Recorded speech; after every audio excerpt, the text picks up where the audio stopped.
Hey everyone, it's Andrew Nagel, Valk9 Designs. I recently had a Patreon request from Annah Scherling, who asked me to recover how I would go about doing repairs. My first kind of thought on this is definitely offer repairs to your clients. You should stand by your work always, because if you don't stand by your work, no one else really should.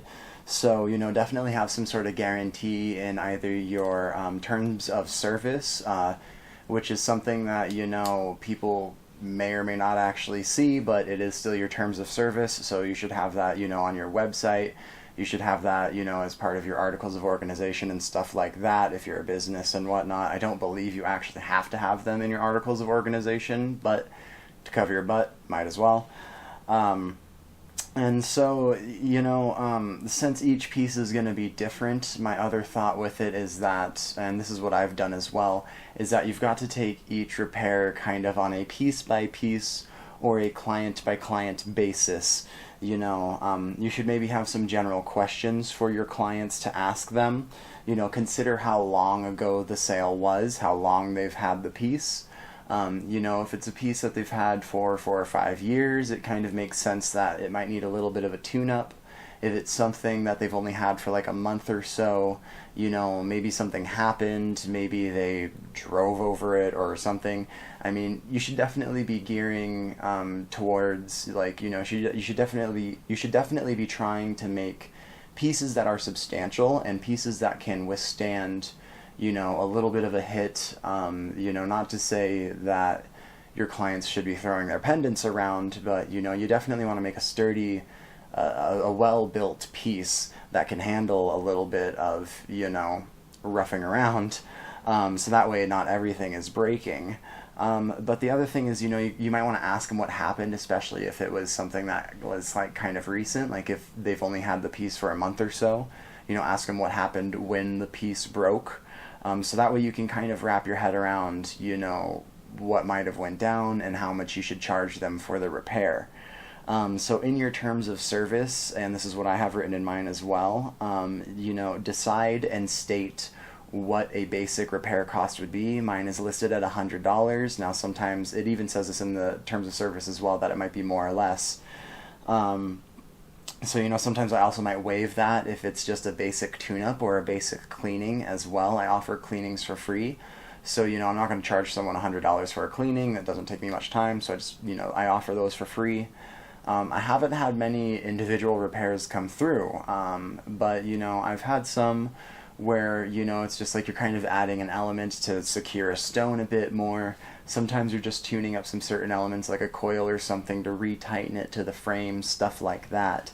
So, once you get the piece in-house, that's the other thing, is state to your clients that when a repair is being made, that they need to cover at least the shipping to you, in my opinion.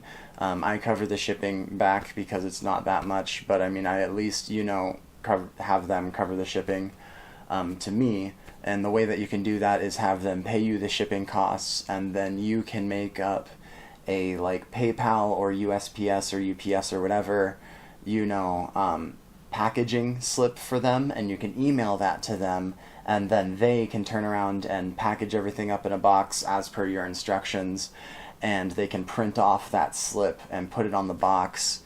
There's even some ways now where you can give them a voucher and they go to the store and the store prints off a slip, so you're going to have to check and see which shipping carriers, offer that.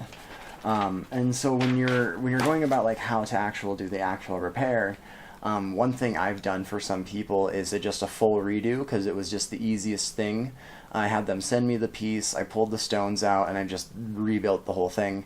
It's time. It's a lot of time, and yes, it is more materials, but theoretically, and this is of course just theoretically, it's going to be the same amount of silver that you put into the piece that you're getting back when they send you the pendant. Hopefully they've got all the components and all the gemstones still, and if they can send you that back, you can salvage that scrap silver. Yes, you're taking a little bit of a loss on it, and you're taking a loss on your time, but having a happy client and a good, healthy client relation is sometimes more valuable.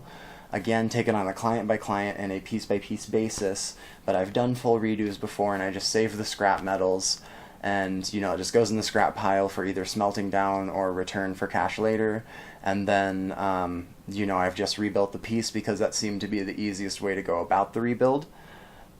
Sometimes you can try and repair or you can replace a broken element of the piece, and what I mean by that is, let's say a coil got damaged. Maybe you can pull that coil out if you're very careful and remove some other components and take that coil out, rebuild it, put a new coil in, and replace the other components that you may or may not have had to remove to get to that.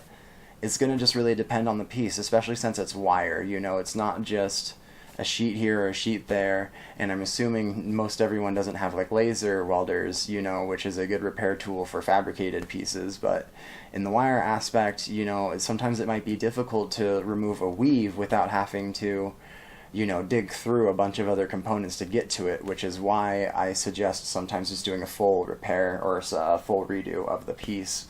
And if you have to do a full redo of the piece, that's why I have a basic repair cost of $100. That at least covers me, for a good little bit of labor costs. It doesn't really cover much silver, but the scrap silver that I'm getting back in I can use later, and then I just use fresh material on the new piece. And so with repairs, you're just going to have to take it piece by piece and client by client, as I've said. There's no specific way to state how to go about it because it's going to be different for each thing. You might have to put a stone into a weave again and then add some more weave wire, like the 30 gauge, into that. So it's really just going to depend on what has happened to the piece and how much you're going to have to do to repair the part that is broken. So thank you all so much. I hope that helped. Anna, I hope that helped you, go about your repairs if you're dealing with one now. I hope that helps you kind of think about ways to go about it. And so thanks, everyone. Have a great day.